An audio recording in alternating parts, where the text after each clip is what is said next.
हमारा टॉपिक है magnitude of resultant vector. Magnitude of resultant vector कैसे निकालेंगे?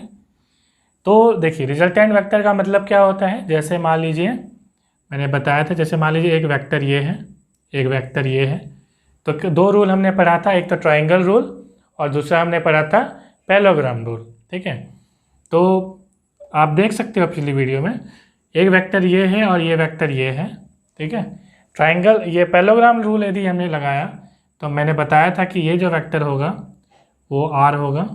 ठीक है, इस तरह से हमने पैरेललोग्राम लगा दिया, पैरेललोग्राम इसको बना दिया मिला के। ठीक है, ये ए होगा तो ये भी ए होगा, तो इस तरह से ये ए प्लस बी हुआ था, है ना। मीन्स आप सिंपली समझो तो यदि दो वेक्टर दिया हुआ है और एंगल थीटा बना रहा है तो उस कंडीशन में दोनों का addition A plus B equal to उसका रिजल्टेंट वेक्टर होगा। ठीक है, चलिए इसका अब हम क्या करेंगे, इसका मैग्नीट्यूड निकालेंगे, है ना। तो कैसे निकालेंगे मैग्नीट्यूड? मॉड्यूलस का जो फॉर्मूला हमें पता होता है वो हमें निकालना पड़ेगा। कैसे रिजल्टेंट का मैग्नीट्यूड निकालेंगे, चलिए देखिए। तो मान लीजिए एक वेक्टर हमने ले लिया इस तरह से और एक वेक्टर हमने इस तरह से ले लिया। इस वेक्टर का नाम हमने ए दे दिया और इस वेक्टर का नाम हमने बी ले लिया, और दोनों के बीच का जो एंगल है वो थीटा है। ठीक है, तो ये इसका रिजल्टेंट देगा। क्यों देगा? तो हमें पहले इस तरह से पैरेललोग्राम ड्रॉ करना पड़ेगा, राइट। इस तरह से पैरेललोग्राम हमने ड्रॉ कर लिया। तो ये ए है, ये बी है, ये थीटा एंगल है, तो ये इसका रिजल्टेंट होगा और ये होगा ए प्लस बी, राइट। इस तरह से vector A plus vector B इसका रिजल्टेंट वेक्टर होगा। ठीक है, तो चलिए आगे देखते हैं कैसे मैग्नीट्यूड निकालेंगे। इसका जो मैग्नीट्यूड है ना, वो कैसे निकालेंगे, चलिए देखते हैं। तो ये वेक्टर ए है तो ये वेक्टर भी ए होगा। क्यों? पैरेललोग्राम का जो फ्रंट अपोजिट साइड होता है वो क्या होता है, इक्वल होता है। तो ये ए है तो ये ए होगा, ये बी है तो ये भी बी होगा। ठीक है, अब हम क्या करते हैं, इस वेक्टर को थोड़ा आगे बढ़ा लेते हैं, बढ़ा सकते हैं वेक्टर को, डायरेक्शन सेम होगा। इसको हम क्या करते हैं, एक परपेंडिकुलर यहाँ ड्रॉ कर लेते हैं, दिस इज़ 90 डिग्री। कुछ नाम देते हैं, ये कुछ नाम दे देते हैं। मान लीजिए ये पी है, ये क्यू है, ये आर है, ये एस है, ये टी है। ठीक है, और ये मान लीजिए, ठीक है, इतना सही है। चलिए देखिए, हमें पता क्या है कि ये जो वेक्टर है वो बी है। बहुत ही सिंपल है। देखिए, ये वेक्टर जब बी है, यहाँ से यहाँ तक बी है, ध्यान रखिएगा, राइट। यहाँ से यहाँ बी है। अब देखिए यहाँ पे एक क्या बन गया, तो एक राइट एंगल ट्राइंगल बन गया, और ये भी जो है बड़ा सा जो है ये वाला भी राइट एंगल ट्राइंगल ही है। ठीक है, अब हमें इसकी वैल्यू प्राप्त करनी है। कैसे निकलेगा ये वैल्यू? देखिए, हमें करना क्या है, तो कॉस थीटा। देखिए ये थीटा है, ये एंगल थीटा है तो ये भी थीटा होगा। क्यों? क्योंकि हमें पता है कॉरेस्पॉन्डिंग एंगल जो है, आप लोग पढ़ा होगा पैरेललोग्राम में, ये दोनों कॉरेस्पॉन्डिंग एंगल होता है, उसी तरह से ये दोनों भी कॉरेस्पॉन्डिंग एंगल होता है। तो वही वाला कंसेप्ट यहाँ लगा रहे हैं हम। ठीक है, ये थीटा है तो ये पैरेलल है इसका, तो ये भी थीटा होगा, राइट। तो अब हमें क्या करना, क्या है, कॉस थीटा निकालना है। तो कॉस थीटा इक्वल टू क्या होता है, B by H, right, base by hypotenuse. तो बेस कितना है, तो बेस है क्यू टी, तो यहाँ पे हमने लिख दिया क्यू टी। ठीक है, बाई हाइपोटेनस, हाइपोटेनस क्या है, वेक्टर ए, तो हमने लिख दिया वेक्टर ए। तो इस तरह से यहाँ से मिलेगा Q T equal to vector A cos theta, cross multiplication हमने कर दिया, है ना, इस तरह से। तो ये हो जाएगा ए कॉस थीटा। ठीक है, इसी तरह से हम जब इसको निकालना चाहेंगे तो देखिए कैसे होगा, साइन थीटा से ये निकलेगा, sine theta equal to P by H, perpendicular means R T by H. H की वैल्यू क्या है, तो वेक्टर ए, राइट। तो आर टी इक्वल टू क्या हो जाएगा, तो आर टी इक्वल टू हो जाएगा वेक्टर ए साइन थीटा। तो ये हो जाएगा ए वेक्टर साइन थीटा। ठीक है, तो ये ए कॉस थीटा हो गया, ये ए साइन थीटा हो गया। अब क्या करना है, देखिए अब लिखेंगे इन ट्राइंगल, कौन सा triangle, right angle triangle, P T R, P T R. ठीक है, इस ट्राइंगल में क्या होगा, देखिए तो ये होगा, पाइथागोरस थ्योरम का भी यूज़ कर सकते हो, राइट। तो ये हो जाएगा, बताइए, पी आर स्क्वायर हाइपोटेनस इसका स्क्वायर इक्वल टू क्या होता है, परपेंडिकुलर प्लस बेस का square, means R T square plus P T square. इसको पुट करेंगे, ठीक है। तो पुट करेंगे तो क्या हो जाएगा, पी आर की वैल्यू कितनी है, तो पी आर की वैल्यू देखिए यहाँ पे ध्यान देखिएगा, पी आर की वैल्यू कितनी है, तो ए प्लस बी है, तो वेक्टर ए प्लस बी, ठीक है। इसकी क्या हो जाएगी, ये स्क्वायर हो जाएगी, राइट। ए प्लस बी का स्क्वायर आप लिख सकते हो, ठीक है। इक्वल टू आर टी की वैल्यू क्या है, देखिए आर टी कहाँ पे है, यहाँ पे है आर टी, तो ए साइन थीटा हमने पुट कर दिया, वेक्टर ए साइन थीटा। उसी तरह से पी टी की वैल्यू कितनी है, देखिए, तो पी टी का मतलब क्या है, P Q plus Q T, तो पी क्यू कितनी है, बी, तो vector B plus Q T कितनी है, तो ए कॉस थीटा, तो ए कॉस थीटा, इसका स्क्वायर हो जाएगा, स्क्वायर दिया है, ठीक है। तो अब यहाँ से निकाल सकते हैं vector A plus vector B, ठीक है। इक्वल टू लिख सकते हो आप, मैग्नीट्यूड लिख सकते हो उसको, अब vector A sine theta plus B plus A cos theta square का अंडर रूट, ठीक है। ये आप लिख सकते हो। इसको हम सॉल्व करेंगे, चल के इसे तो इसको थोड़ा इरेज कर लेते हैं, ठीक है। इधर बना देता हूँ मैं, देखिए ये वाला आप सॉल्व करोगे तो क्या होगा, तो ए साइन थीटा है, ठीक है, तो रहने दीजिए, यहाँ पे हो गया ए साइन थीटा। यहाँ पे देखिए स्क्वायरिंग था इसका, राइट, आर टी का स्क्वायर था, यहाँ पे स्क्वायर लिखेंगे, ठीक है, ये भी स्क्वायर हो जाएगा, तो ये हो जाएगा A square sine square theta plus A plus B का होल स्क्वायर है ये, तो इसको फार्मूला में ब्रेक करेंगे तो क्या हो जाएगा, A square plus B square, ठीक है, इसका स्क्वायर करेंगे तो A square cos square theta plus 2ab, तो 2a के जगह में क्या है, b है, तो वेक्टर b और a cos theta, a cos theta, ठीक है। इसके आगे लिखेंगे तो ये हो जाएगा A square sine square theta, A square दोनों में कॉमन ले लीजिए एक स्क्वायर, इसमें भी ए स्क्वायर है, इसमें भी ए स्क्वायर है, कॉमन लीजिए, तो ये हो जाएगा sign square theta plus cos square theta, plus हो जाएगा ये बी स्क्वायर, इसको ले लेना, प्लस हो जाएगा 2a, या वेक्टर लिख दीजिए, A B cos theta, under root लिखेंगे, ठीक है। अब sine square plus cos square equal to कितना होता है, मैथ में पढ़े होंगे आप लोग, 1 होता है ना। तो ये हो जाएगा A square into 1 plus B square plus 2ab cos theta, ठीक है। तो इस तरह से हो गया ये A square plus B square plus 2ab cos theta under root में, ठीक है। तो यही होती है magnitude, means A plus B, यही रिजल्टेंट था। देखिए ए प्लस बी जो है यही रिजल्टेंट निकला था ना, यही हम इसकी वैल्यू ही निकाल रहे थे, तो क्या हो गया ये रिजल्टेंट, इसको इस जगह में आप आर भी लिख सकते हो, R equal to under root A square plus B square plus 2ab cos theta.